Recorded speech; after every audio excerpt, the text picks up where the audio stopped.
Zelena luč. Zdravo, jaz sem Jan Grilc in nisem imun na poletne kolone na avtocestah. Ne zapravljam rad poletja na asfaltu in tudi ne poznam nikogar, ki bi mu bilo stanje za nekim tovornjakom na 40 stopinjah prav zelo všeč. Tokrat zato na pobudo našega strokovnega sodelavca Simona Koblarja z Urbanističnega inštituta v Zeleni luči razmišljamo, kako se izogniti vožnji v kolonah, kakšne možnosti ponuja javni promet in kako si zamisliti potovanje s kolesom primerno za vsakogar. Imamo zeleno, gremo!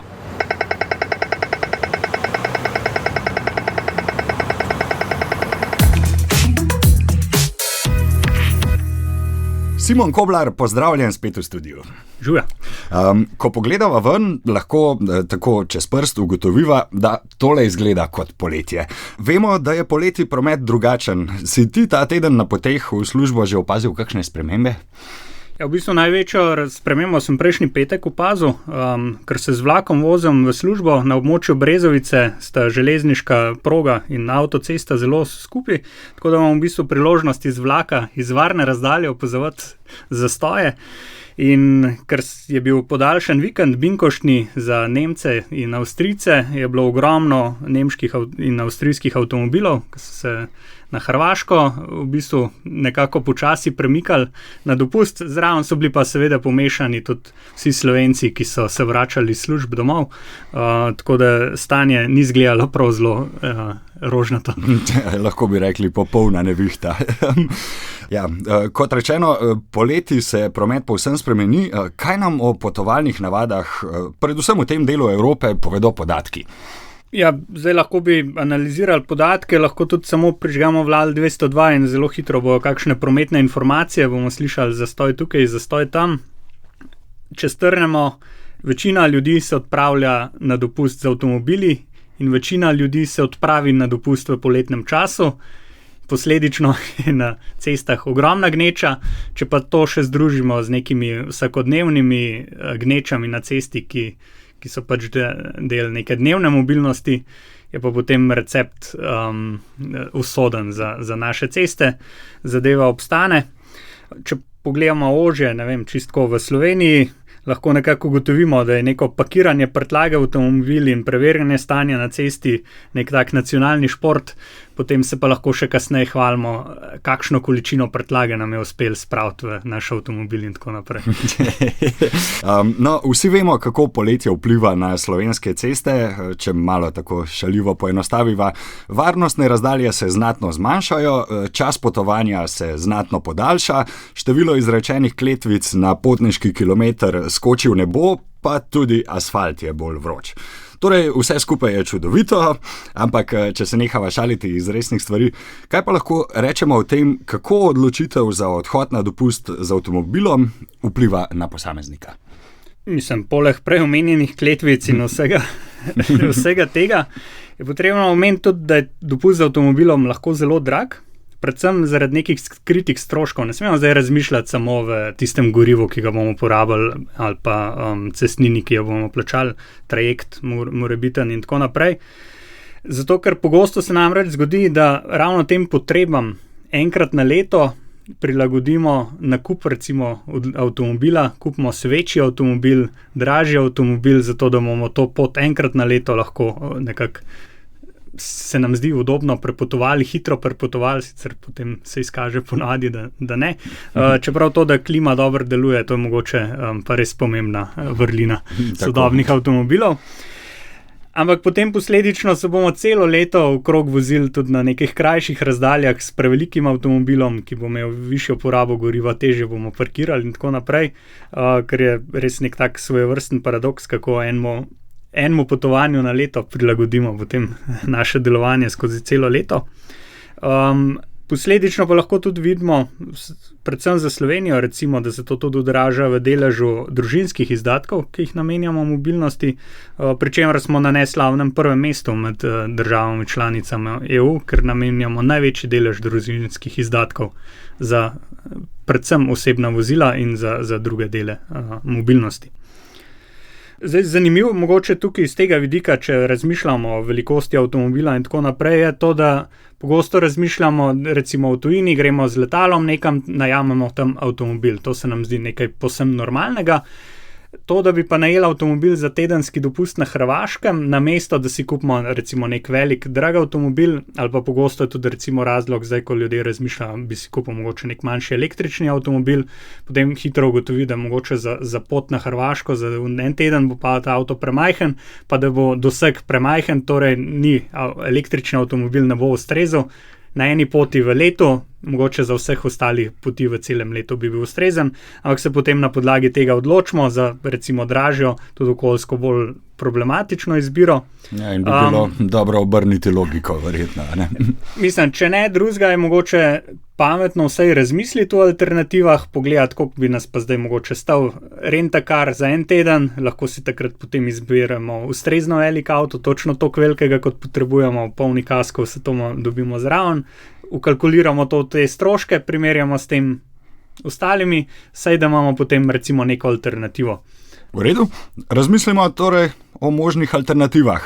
Začetek poletja je kar dober čas za tak razmislek. Torej, kje v okviru počitniških potovanj vidiš javni promet? Ja, zdaj najprej treba poudariti, da tudi v naši družbi, ki ima sicer visoko stopnjo motorizacije, obstajajo posamezniki, ki nimajo osebnega avtomobila in tudi oni si mogoče želijo dopusta, ga potrebujejo in za njih je vsekakor to ena od dobrih možnosti, to so recimo dijaki, študenti, starejši. Lahko se tudi navežemo tudi na prevozno revščino, ko je v eni od prejšnjih oddaj opozorila Marjeta Benčina.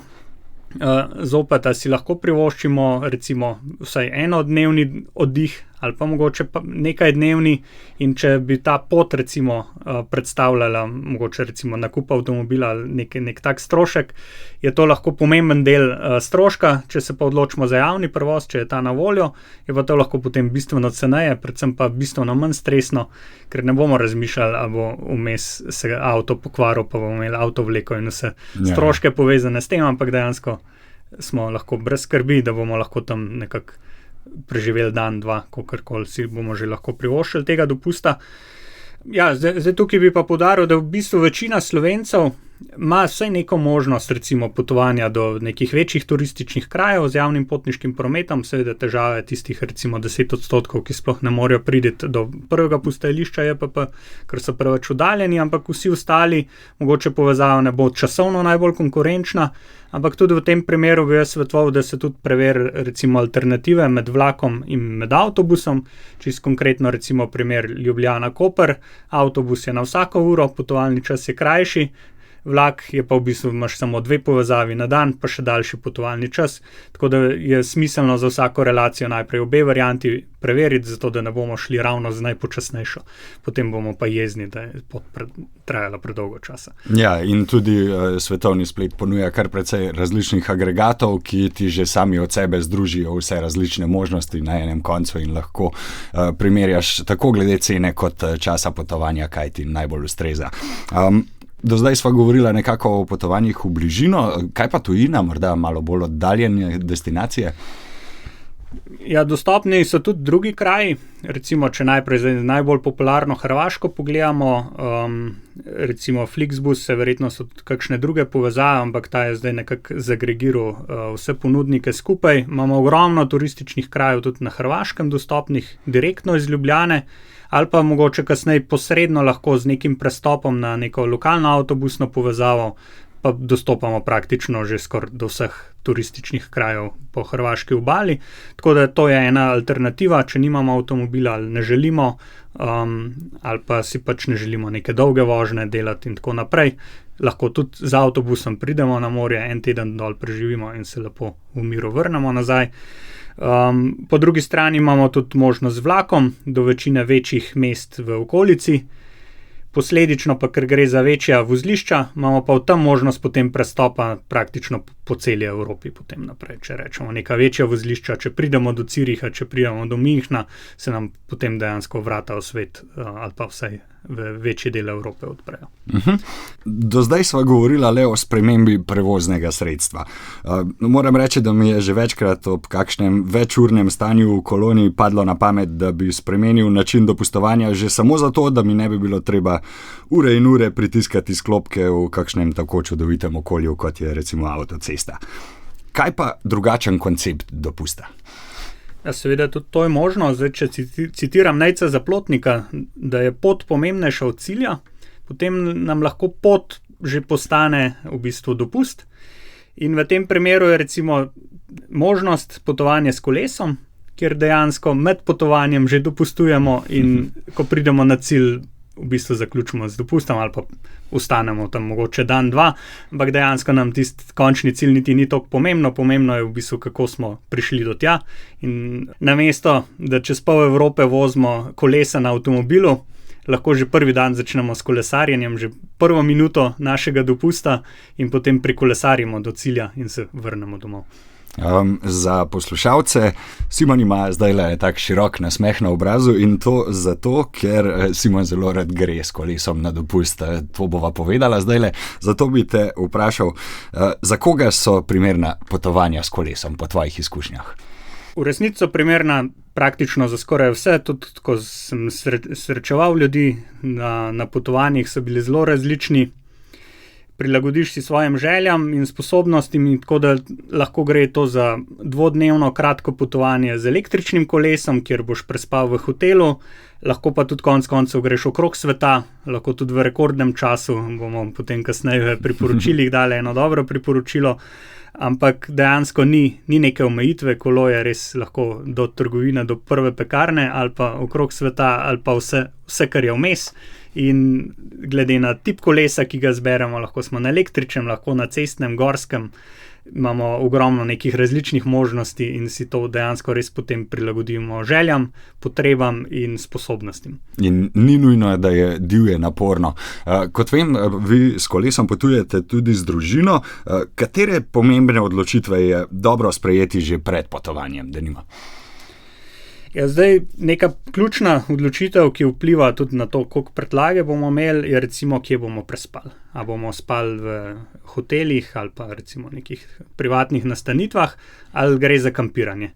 Potem se je tukaj potrebno pač odločiti, ali vzamemo vso kamping opremo s seboj, ali pač nam to ni potrebno. Jaz imam veliko rajš kampiranje, oziroma to je bil edini način, ki ga do zdaj poznam. Izjemoma smo sicer med potovanjem s kampiranjem tudi kdaj pri kom prespali, ampak še vedno večino noči bilo s kampiranjem. Predvsem ti to da bistveno večjo fleksibilnost, ni potrebno prenočišče vnaprej rezervirati, lahko prideš ob katerikoli uri. V teh kampih, ki so predvsem ob kolesarskih povezavah, imajo vedno nek prostor namenjen za kolesarje, tako da tudi z neko rezervacijo ni potrebno komplicirati. No, ampak verjetno je dobro, sploh za tujino si nekako pripraviti vnaprej pot. V kolikšni meri je seveda odvisno od posameznika in to, kako avanturističen je verjetno, ampak vseeno, kako se pripraviti na to, kar te čaka na poti? Seveda najprej si nekaj osnovne kriterije treba postaviti. Zdaj smo že recimo opredelili, ali rabimo kampe, koliko na pogosto jih potrebujemo, glede na to, koliko imamo kondicije, ali bomo neke druge nastanitve in smo že tukaj v bistvu se nekako zamejili.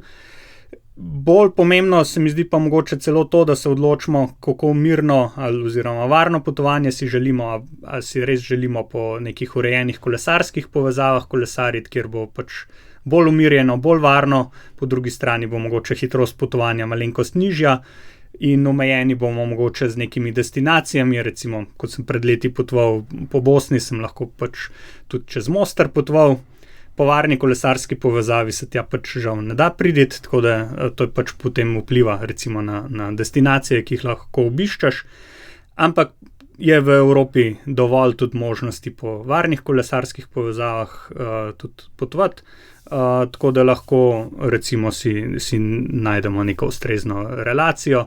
Potem je pa seveda tudi odvisno, koliko časa imamo, koliko kilometrov dnevno bi prekolesarili, da si nekako zasnujemo neko ustrezno razdaljo. In pa seveda pomembno je izhodišče. Slovenija vsaj po mojih izkušnjah ponuja izjemne terene za kolesarske počitnice, res si lahko prav vsak najde svoj teren in destinacijo, ki mu ustreza. Je pa, kot vemo, sosedova trava vedno bolj zelena. Kako prideš do izhodišča, če poti ne začneš doma? Zdaj pa razmisliva malo o povezavah kolesa in javnega prometa. Ja, zdaj se vračamo nazaj na javni promet, ki so ga že prej omenjala, s tem, da če želimo vzeti gor kolo, se zadeva malenkost zakomplicira, ni pa nemogoče. Prihod na izhodišče je najboljši opraviti z javnim potniškim prometom. Prednost namreč je v tem, da se nam ni potrebno vrniti na isto točko. Če bi šli recimo s svojim avtomobilom, najprej rabimo recimo neko varno parkirišče, da lahko ga za 2 tedna tam pustimo, hkrati bi se pa potem morali vračati na isto točko, kar pomeni ali delati krožno pot, kjer smo že razmeroma omejeni, ali pa se vračati po isti poti, kar pa spet ni toliko zelo zanimivo, ker potem iste kraje obiščeš 2-krat, sicer iz različnih smeri, ampak kljub vsemu. Jaz preferiram v bistvu potovanje z javnim prometom, takoj od doma, tudi nek občutek je boljši, zato da avto res ostane doma.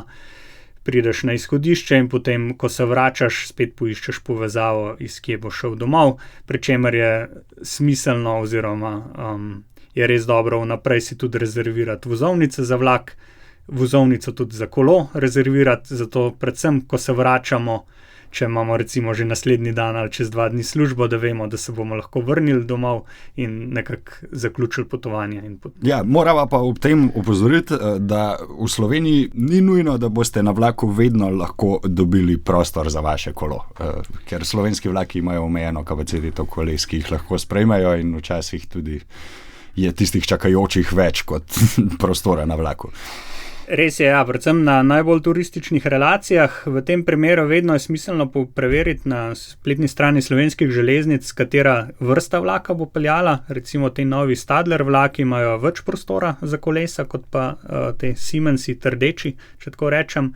Tako da to je vsekakor prednost. Imamo večjo možnost, da bomo imeli prostor za kolesa, žal rezervacija ni možna. Tako da v tem primeru je tudi dobro, če imamo recimo neko relacijo, kjer imamo možnost potem tudi z naslednjim vlakom iti, torej da ni to edina možnost ali pa da se ne vračamo domov z zadnjim vlakom v tistem dnevu, da se nam potem ne zgodi recimo, da slučajno ne bi morali potovati. Po drugi strani je velika težava, da recimo na medkrajevne avtobuse ne moramo dati koles z nekimi redkimi izjemami, ki so na nekih turističnih relacijah vzpostavljene, torej ima avtobus tudi neko prikolico zadaj, ampak te so bolj izjema kot pravilo. Po drugi strani imamo pa za tujino, nekateri prevozniki, recimo Flixbus, na nekaterih linijah omogočajo tudi prevoz koles, do 5 koles mislim, da je možnih na avtobus, spet ne na vseh, torej je potrebno vnaprej preveriti in ob rezervaciji vozovnice v bistvu še označimo, da imamo kolo. Tako da potem imamo možnost tudi s kolesom potovati. Moram pa reči, da te možnosti še nisem izkoristil, tako da neke osebne izkušnje tukaj ne moram deliti. Imamo pa tukaj, lahko omeniva še eno stvar. Evropska komisija je prejšnji teden sprejela direktivo, da morajo vsi novi ali prenovljeni vlaki od zdaj naprej omogočati tudi prevoz koles. In to ne le zložljivih, ampak povsem klasičnih koles. Seveda je vprašanje, kako bodo različne železnice implementirale to navodilo, ampak vseeno pa lahko v prihodnjih letih pričakujemo na vlakih vseeno malo več prostora za več koles. Ob koncu pa lahko razmisliva še o eni komponenti potovanja z javnim prevozom ali pa s kolesom, torej o tistih nemerljivih količinah, to so recimo izkušnje in pa interakcije z ljudmi. To je pa ena taka malo drugačna komponenta, povsem drugačna, kot če greš z avtomobilom. Ja, vsekakor veliko ljudi srečaš, tudi recimo z naše strani zanimiva izkušnja, ko je bila mlajša hčer še eno leto preden smo šli na prvo potovanje, smo nekaj dni prespali v Labotu, v Avstriji, ob reki Dravi, kjer se je ogromno kolesarjev ustavljali in vsak večer so se menjali. In potem smo videli tudi družine z majhnimi otroki in tako naprej in nam je v bistvu nekako tudi malo odprlo luči in dalo neko motivacijo, da se pa dejansko lahko odpravimo tudi na potovanje s kolesom, ne zgolj, da se nastanemo v enem kampu in potem hodimo na dnevne izlete, tako da to je bila recimo neka taka dodatna motivacija.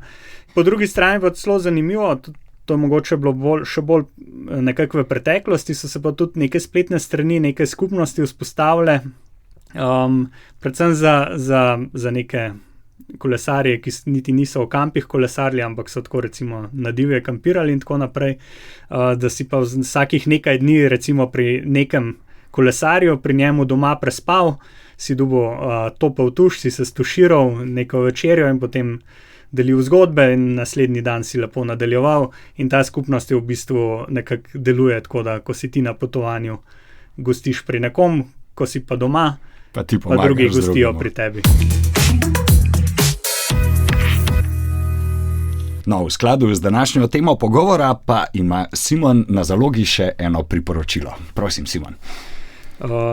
Res bi priporočil, zadnjič pred kratkim je izšel, celovečerni film, na YouTubu je na voljo Lail Rides Around the World.